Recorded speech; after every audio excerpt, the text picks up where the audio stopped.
गंगा नदी के किनारे एक साधु रहते थे। वे न केवल विद्वान थे बल्कि उनके पास जादुई शक्तियां भी थी। एक दिन वे ध्यान में मगन थे, तभी बाज की चोंच से एक चूहिया छूटकर उनके हाथों में आ गिरी। उसकी छोटी सी पूंछ व काली चमकीली आंखें थी। उन्हें वह बहुत अच्छी लगी, पर घर ले जाने से पहले उन्होंने जादुई मंत्रों के प्रयोग से उसे एक लड़की में बदल दिया। वे उस लड़की को घर ले जाकर पत्नी से बोले, तुम हमेशा से संतान चाहती थी ना, तो लो, आज से यही हमारी पुत्री है।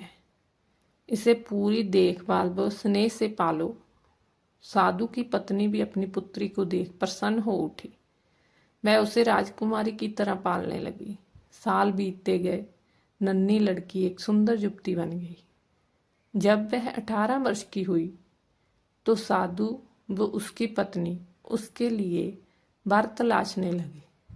साधु ने कहा, मेरी बिटिया का विवाह ऐसे व्यक्ति से होना चाहिए जो सबसे बड़ा हो। मेरे हिसाब से सूर्य देवता ठीक रहेंगे। पत्नी ने भी हामी भरी। उन्होंने जादुई मंत्रों के प्रयोग से सूर्य को नीचे बुला लिया। उन्होंने उसे अपनी पुत्री से विवाह करने को कहा, पर पुत्री ने पहले ही ना कर दी।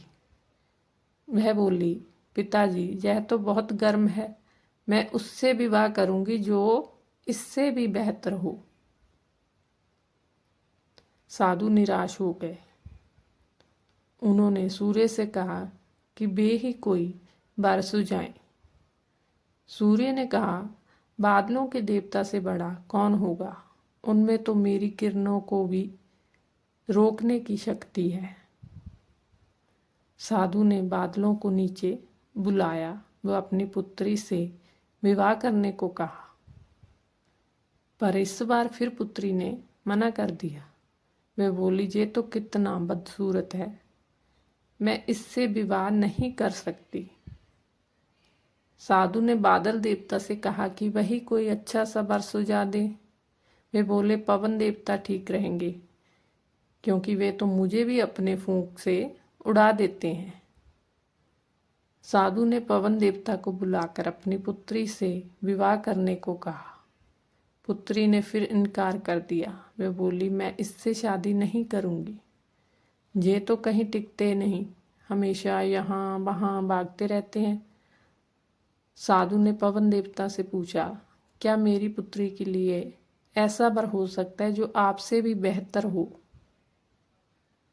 तभी पवन देव ने कहा कि पर्वत देव मजबूत व ऊंचे हैं, वे मेरा भी रास्ता रोक देते हैं।